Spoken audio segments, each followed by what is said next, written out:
ओं दुं दुर्गायै नमो नमः। ओं जयंती मंगलकाली भद्रकाली कपालिनी दुर्गा क्षमा शिवा धात्री स्वाहा सुधा नमस्तुते। माँ देवी दुर्गांकर पवित्र शारदीय नवरात्रिर शुभारंभ आजिठारु होइछि। ସେଥିପାଇଁ ମାଙ୍କର ଯେଉଁ ଘଟ ସ୍ଥାପନା କରାଯାଇଛି ସକାଳ 6:15 ରୁ 7:22 ଶୁଭ ମୁହୂର୍ତ୍ତ ମଧ୍ୟରେ ମାଙ୍କର ଘଟକୁ ସ୍ଥାପନ କରିବାର ବିଧି ରହିଥିଲା। ସେଥିପାଇଁ ଆଜି ଗୃହରେ ମଧ୍ୟ ମା ଦେବୀ ଦୁର୍ଗାଙ୍କର ପୂଜା ସ୍ୱତନ୍ତ୍ର ଭାବରେ ନବରାତ୍ରି ପୂଜାର ଶୁଭାରମ୍ଭ ଆମ ଘରେ ହୋଇଛି। ମା ଦେବୀ ଦୁର୍ଗା ଯିଏ ଆମର ହେଉଛନ୍ତି କୁଳଦେବୀ ବା ଇଷ୍ଟଦେବୀ, ସଦାସର୍ବଦା ଆମ ଘରେ ବିରାଜମାନ ହୋଇଥାନ୍ତି ମାଙ୍କର ପିତ୍ତଳ ମୂର୍ତ୍ତି ଏବଂ ଓಂ ବନ ଦୁର୍ଗାୟ ମନ୍ତ୍ର, ଏହି ମନ୍ତ୍ରରେ ମା ବର୍ଷ ସାରା ନିତ୍ୟ ଆମ ଠାକୁର ଘରେ ପୂଜା ପାଇଥାନ୍ତି। ଠାକୁର ଘରେ ଚତୁର୍ଦ୍ଧା ମୂର୍ତ୍ତି ବିରାଜମାନ ଅଛନ୍ତି। ପ୍ରଭୁ ଶ୍ରୀ ଗଣେଶ ଯିଏ ହେଉଛନ୍ତି ମାଙ୍କର ଅତୀବ ପ୍ରିୟ ଅଗ୍ରପୂଜ୍ୟ ସିଦ୍ଧିଦାତା, ସିଏ ମଧ୍ୟ ପୂଜା ପାଇଥାନ୍ତି। ବର୍ଷ ସାରା ପିତ୍ତଳ ପ୍ରତିମା ପ୍ରଭୁ ଶ୍ରୀ ଗଣେଶଙ୍କର ପିତ୍ତଳ ପ୍ରତିମାଙ୍କୁ ବର୍ଷ ସାରା ଆମର ପୂଜା କରାଯାଏ ଏବଂ ତାଙ୍କର ବଡ଼ ପ୍ରତିମା ଯିଏ ଅଛନ୍ତି ମଧ୍ୟ ସେ ପୂଜା ପାଇଥାନ୍ତି। ତା ସହିତ ଯିଏ ପଞ୍ଚଦେବତା ସେ ମଧ୍ୟ ଉପସ୍ଥିତ ଅଛନ୍ତି, ଶାଳଗ୍ରାମ ଅଛନ୍ତି ଏବଂ କୃଷ୍ଣ ଭଗବାନ ଯିଏ ବାଳ ଗୋପାଳ ସେ ମଧ୍ୟ ବିରାଜମାନ କରିଛନ୍ତି। ଶିବଶମ୍ଭୁ ଶଙ୍କର, ମା ଲକ୍ଷ୍ମୀ, ପଞ୍ଚଦେବତାଙ୍କ ସହିତ ବୃଷଭ ଏବଂ ଅନ୍ୟ ଦେବତାମାନେ ମଧ୍ୟ ଅଛନ୍ତି। ତେବେ ମା ଦେବୀ ଦୁର୍ଗାଙ୍କର ପବିତ୍ର ଶାରଦୀୟ ନବରାତ୍ରର ଘଟ ସ୍ଥାପନା ଆଜି ଘରେ ମୁଁ କେମିତି ପାଳନ କଲି ସେ ସମ୍ପର୍କରେ ଆସନ୍ତୁ ଜାଣିବା। ଦୁର୍ଗତି ନାଶିନୀ ଦୁର୍ଗାର ଦ୍ୱାଦଶ ଅଧ୍ୟାୟକୁ ଆପଣମାନଙ୍କୁ ସ୍ୱାଗତ। କିପରି ଘରେ ମା ଦେବୀ ଦୁର୍ଗାଙ୍କର ନବରାତ୍ରର କଳସ ସ୍ଥାପନା କରିବେ, ମା ଦେବୀ ଦୁର୍ଗାଙ୍କୁ 9 ଦିନରେ କିପରି ଭାବରେ ପୂଜା କରିବେ, କିପରି ଭାବରେ ଘଟ ବିସର୍ଜନ କରିବେ ସେ ସମ୍ପର୍କରେ ସବିଶେଷ ଭାବରେ ସଂକ୍ଷେପରେ ସହଜ ସରଳ ଭାବରେ ଆଲୋଚନା କରିବା। ଯେହେତୁ ଶାରଦୀୟ ନବରାତ୍ରର ଆଜି ହେଉଛି ପ୍ରଥମ ଦିବସ, ପ୍ରଥମ ଦିବସରେ ମାଙ୍କର କଳସକୁ ସ୍ଥାପନା କରାଯାଏ ଏବଂ ଏହି କଳସ ଏହିପରି ଭାବରେ ଦୀର୍ଘ 9 ଦିନ ବ୍ୟାପୀ ଏହିଠାରେ ହିଁ ପୂଜା ପାଇଥାନ୍ତି, ସ୍ଥାନାନ୍ତରିତ ହୁଅନ୍ତି ନାହିଁ ଏବଂ ଦଶମୀ ଦିନ 1 ରୁ 3ଟା ଅପରାହ୍ନ ମଧ୍ୟରେ ମାଙ୍କର ଘଟ ବିସର୍ଜନ କରିବାର ଚଳିତ ବର୍ଷ ବିଧି ରହିଛି ଅକ୍ଟୋବର 12 ତାରିଖ ଦିନ। ସେଥିପାଇଁ ମାଙ୍କର ନବରାତ୍ର କଳସ ପ୍ରଥମ ଦିନ ସ୍ଥାପନା କରାଯାଏ। ପ୍ରାତଃ କାଳରେ ସ୍ନାନ ସାରି ସୂର୍ଯ୍ୟଦେବଙ୍କୁ ଜଳ ଅର୍ଘ୍ୟ ପ୍ରଦାନ କରିବା ପରେ ସର୍ବପ୍ରଥମେ ଠାକୁର ଘରେ ଯେଉଁମାନେ ପ୍ରତ୍ୟେକ ଦିନ ପୂଜା ପାଇଥାନ୍ତି ଓಂ ଗଣେ ନାରାୟଣ ରୁଦ୍ରେ ଅମ୍ବିକା ଭାସ୍କରେ ତଥା ଭିନ୍ନ ଭିନ୍ନ ନ କର୍ତ୍ତବ୍ୟଂ ପଞ୍ଚଦେବ ନମସ୍ତୁତେ, ପଞ୍ଚଦେବତାଙ୍କର ପୂଜା ସାଧାରଣତଃ ଆମ ଘରେ ପ୍ରତ୍ୟେକ ଦିନ କରାଯାଏ। ତାଙ୍କୁ ସ୍ନାନ କରାଯାଏ, ବିଭିନ୍ନ ପ୍ରକାର ତାଙ୍କର ଆଭୂଷଣ ଅଳଙ୍କାର ବସ୍ତ୍ର ପ୍ରଦାନ କରାଯାଏ। ସେଥିପାଇଁ ଆପଣମାନେ ଦେଖୁଛନ୍ତି ପ୍ରଭୁ ଚତୁର୍ଦ୍ଧା ମୂର୍ତ୍ତି ବିରାଜମାନ ଅଛନ୍ତି ଏବଂ କୃଷ୍ଣ ମଧ୍ୟ ବିରାଜମାନ ଅଛନ୍ତି। ତାଙ୍କର ପ୍ରତ୍ୟହ ନିତ୍ୟ ବେଶ ହୁଏ, ଧୂପ ହୁଏ, ଭୋଗ ହୁଏ। ଶାଳଗ୍ରାମ ବିଦ୍ୟମାନ ଅଛନ୍ତି, ମା ଲକ୍ଷ୍ମୀ ବିରାଜମାନ ଅଛନ୍ତି ଏବଂ ମା ଦେବୀ ଦୁର୍ଗାଙ୍କ ସହିତ ପ୍ରଭୁ ଶ୍ରୀ ଗଣେଶଙ୍କୁ ଆଉ ଗୋଟିଏ ଖଟୁଳିରେ ଆପଣମାନେ ଦେଖିପାରୁଥିବେ। ଯେହେତୁ ନବରାତ୍ରିର ଆଜି ବିଶେଷ ଭାବରେ ପୂଜା ଶୁଭାରମ୍ଭ ହୋଇଛି, ସେଥିପାଇଁ ମାଙ୍କ ସହିତ ପ୍ରଭୁ ଶ୍ରୀ ଗଣେଶଙ୍କୁ ବିଶେଷ ଭାବରେ ପୂଜା କରାଯାଏ। ସେଥିପାଇଁ ତାଙ୍କୁ ଆଉ ଗୋଟିଏ ସ୍ୱତନ୍ତ୍ର ଖଟୁଳିରେ ବା ଯାହାକୁ ଚୌକି ବୋଲି କୁହାଯାଏ, ସେ ଚୌକି ପକାଯାଇଛି ମାଙ୍କର, ମାତା କି ଚୌକି ବୋଲି କୁହାଯାଏ। କାରଣ ନବରାତ୍ରର ପରମ୍ପରା ସାଧାରଣତଃ ଆମର ଉତ୍ତର ଭାରତ ପଟୁ ଆସିଛି। ସେମାନେ ଯେତେବେଳେ ମାଙ୍କୁ ବସେଇଥାନ୍ତି ମାତା କି ଚୌକି ବୋଲି କହିଥାନ୍ତି। ତେଣୁ ସେହି ଚୌକି ହିସାବରେ ଆମ ଓଡ଼ିଶା ପରମ୍ପରାରେ ଆମେ ଖଟୁଳିଟିଏ ଦେଇ ମାଙ୍କର ପୂଜା ନବରାତ୍ରର ଶୁଭାରମ୍ଭ କରିଥାଉ। ଏ ସମଗ୍ର ଧରାପୃଷ୍ଠକୁ ମାଙ୍କର ପିତ୍ରାଳୟ ଭାବରେ ବିବେଚନା କରାଯାଏ। ସେଥିପାଇଁ ମାଙ୍କ ଉଦ୍ଦେଶ୍ୟରେ ନାନାବିଧ ବସ୍ତ୍ର ଆଭୂଷଣ ଆଦି ପ୍ରଦାନ କରାଯାଏ, ଅଳଙ୍କାର ପ୍ରଦାନ କରାଯାଏ, ଶଙ୍ଖା ସିନ୍ଦୁର ଆଦି ପ୍ରଦାନ କରାଯାଏ। ତାପରେ ଗନ୍ଧ ପୁଷ୍ପ ଧୂପ ଦୀପ ନୈବେଦ୍ୟ ଦେଇ ପ୍ରଥମେ ମାଙ୍କର ଯେଉଁ ପିତ୍ତଳ ମୂର୍ତ୍ତି ରହିଛନ୍ତି ସେ ପ୍ରଥମେ ଖଟୁଳିରେ ବିରାଜମାନ ହେବେ।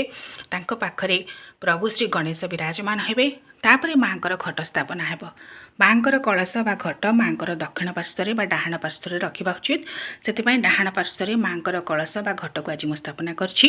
ପ୍ରଥମେ ଅଷ୍ଟଦଳ ପଦ୍ମର ମୁରୁଜ, ତା ଉପରେ କିଛି ବାଲି, ତା ଉପରେ କିଛି ଅରୁଆ ଚାଉଳ, ତା ଉପରେ କଳସ ବା ଘଟକୁ ସ୍ଥାପନା କରିଛି। ସୁନ୍ଦର ଭାବରେ ଘଟ ଦେଖୁଛନ୍ତି ମାଙ୍କର। ଏହି ଘଟ ମାଧ୍ୟମରେ ହିଁ ମାଙ୍କର ଆବାହନ ଆମେ କରିବା। 9 ଦିନ ବ୍ୟାପୀ ନବ ଦୁର୍ଗାଙ୍କର ଆବାହନ କରିବା ଏବଂ ମାଙ୍କର ଯେଉଁ ସ୍ୱରୂପ ଆପଣ ଦେଖୁଛନ୍ତି ପିତ୍ତଳ ପ୍ରତିମା, ସେ ମୂଳ ଭାବରେ ପୂଜା ପାଇବେ। ତାଙ୍କର ପ୍ରତ୍ୟେକ ଦିନ ମାଜଣା ସ୍ନାନ ହେବ ଏବଂ ବସ୍ତ୍ର ମଧ୍ୟ ପରିବର୍ତ୍ତନ ହେବ। ମାତ୍ର ଯେଉଁ କଳସ ବସିଛନ୍ତି ସେ ସେହିପରି ଭାବରେ ବସିବେ 9 ଦିନ ପର୍ଯ୍ୟନ୍ତ, ତାଙ୍କର ସ୍ଥାନାନ୍ତରିତ କରାଯିବ ନାହିଁ। ବିଜୟା ଦଶମୀ ବା ଦଶହରା ଦିନ ଯେଉଁଦିନ ଘଟ ବିସର୍ଜନର ବିଧି ରହିଛି ଅପରାହ୍ନ 1 ରୁ 3ଟା ମଧ୍ୟରେ ଯେତେବେଳେ ଘଟ ବିସର୍ଜନର ବିଧି ରହିଛି ସେହି ସମୟରେ ହିଁ ଘଟକୁ ବିସର୍ଜନ କରାଯିବ। ସେହି ସମୟରେ ହିଁ ମାଙ୍କର କଳସ ସ୍ଥାନାନ୍ତରିତ ହେବ। ନଚେତ୍ ସେହିପରି ଭାବରେ କଳସ ବା ଘଟ ବସିଥିବେ ଏବଂ କଳସ ମଧ୍ୟରେ କିଛି ଜଳ, ଗଙ୍ଗା ଜଳ, ଅରୁଆ ଚାଉଳ ବା ଅକ୍ଷତ, ଯାହାକୁ ଅଭଙ୍ଗା ଅରୁଆ ଚାଉଳ ବୋଲି କୁହାଯାଏ, ଗୋଟିଏ ଗୁଆ, ଗୋଟିଏ ହଳଦୀ, ଗୋଟିଏ କଏନ୍ ସାଧାରଣ ମୁଦ୍ରା, କିଛି ଲବଙ୍ଗ, ଅଳେଇଚ ଏସବୁକୁ ପଡ଼ିଛି କଳସ ମଧ୍ୟରେ। ତା ଉପରେ ଆମ୍ବ ଡାଳ ରଖାଯାଇଛି। ସାଧାରଣତଃ 5, 7, 9, 11 ବିଶିଷ୍ଟ ଆମ୍ବ ଡାଳ ରଖାଯାଏ। ଆମ୍ବ ଡାଳରେ ଦେଖୁଥିବେ ଯେଉଁ ଆମ୍ବ ପତ୍ର ଗୁଡ଼ିକ, ସେହି ଆମ୍ବ ପତ୍ରରେ ଚନ୍ଦନ ଏବଂ କୁଙ୍କୁମରେ କିଛି ବିନ୍ଦୁ ମୁଁ ରଖିଛି ସଜେଇବା ପାଇଁ ଏବଂ ଏହା ମଧ୍ୟ ଶୁଭର ପ୍ରତୀକ। ତା ଉପରେ ନଡ଼ିଆ, ମାଙ୍କର ଦେଖୁଛନ୍ତି କଳସ ଉପରେ ନଡ଼ିଆ ମଧ୍ୟ ବିଦ୍ୟମାନ ଅଛନ୍ତି। କଳସର ଉପରେ ଯେଉଁ ନଡ଼ିଆ ବିଦ୍ୟମାନ ଅଛନ୍ତି ତାଙ୍କୁ ଗୋଟିଏ ନାଲି ରଙ୍ଗର ସାଲୁକନା ତା ସହିତ ଓଢ଼ଣୀ ଦେଇ ଚନ୍ଦନ କୁଙ୍କୁମ ଦେଇ ତାଙ୍କୁ ବସାଯାଇଛି। ପଞ୍ଚୋପଚାର ବିଧିରେ କଳସର ପୂଜା ନବରାତ୍ରର ପ୍ରଥମ ଦିନରେ କରାଯାଏ ଏବଂ ପ୍ରତ୍ୟେକ ଦିନ ମଧ୍ୟ ଯେତେବେଳେ ମା ଦେବୀ ଦୁର୍ଗାଙ୍କର ଆମେ ପଞ୍ଚୋପଚାର ବିଧିରେ ପୂଜା କରିଥାଉ ନବରାତ୍ରର 9 ଦିନ ପର୍ଯ୍ୟନ୍ତ, ସେହି ସମୟରେ ମଧ୍ୟ କଳସ ସ୍ୱତନ୍ତ୍ର ଭାବରେ ମଧ୍ୟ ପୂଜା ପାଇଥାନ୍ତି। କିନ୍ତୁ ସ୍ଥାପନ ଆଉ ହୁଅନ୍ତି ନାହିଁ ବାରମ୍ବାର। ଗୋଟିଏ ଥର ସ୍ଥାପନ ହୁଅନ୍ତି ଆଶ୍ୱିନ ଶୁକ୍ଳ ପ୍ରତିପଦା ଦିନ ଏବଂ ବିସର୍ଜନ ହୁଅନ୍ତି ଆଶ୍ୱିନ ଶୁକ୍ଳ ଦଶମୀ ବା ବିଜୟା ଦଶମୀ ଦିନ। ତେବେ ପ୍ରତ୍ୟେକ ଦିନ କଳସରେ ପୁଷ୍ପ ଦିଆଯାଏ, ବେଲପତ୍ର ଦିଆଯାଏ ଏବଂ ତାଙ୍କୁ ପଞ୍ଚୋପଚାର ବିଧିରେ ପୂଜା କରାଯାଏ। ଏବଂ ଦେଖୁଛନ୍ତି ବେଲପତ୍ର, ପୁଷ୍ପ ଏସବୁରେ କଳସ ସ୍ୱତନ୍ତ୍ର ଭାବରେ ସଜ୍ଜିତ ହୋଇଛନ୍ତି। ତାଙ୍କ ପାଖରେ ଅରୁଆ ଚାଉଳ ଏବଂ ଗୁଆ ରହିଛି ପାନ ଉପରେ। ତା ସହିତ ମାଙ୍କର ଯେତେବେଳେ ନବରାତ୍ରର ପୂଜା ଆମେ ଆରମ୍ଭ କରିଥାଉ, ସାଧାରଣତଃ ନବଦୁର୍ଗାଙ୍କର ସ୍ୱରୂପ ଭାବରେ ମାଙ୍କୁ ଯେହେତୁ ଆବାହନ କରାଯାଏ, ନବଗ୍ରହଙ୍କୁ ସ୍ଥାପନା କରାଯାଏ। ନବଗ୍ରହଙ୍କର ସ୍ଥାପନା କିପରି କରିବେ ନା 9ଟି ସ୍ଥାନରେ ଅରୁଆ ଚାଉଳ ନେବେ, ତାରି ଉପରେ ଗୋଟି ଗୋଟି ଗୁଆ ରଖିବେ, ତାଙ୍କୁ ଚନ୍ଦନ ଏବଂ କୁଙ୍କୁମ ଦେବେ, 9ଟି ବସ୍ତ୍ର ଦେବେ।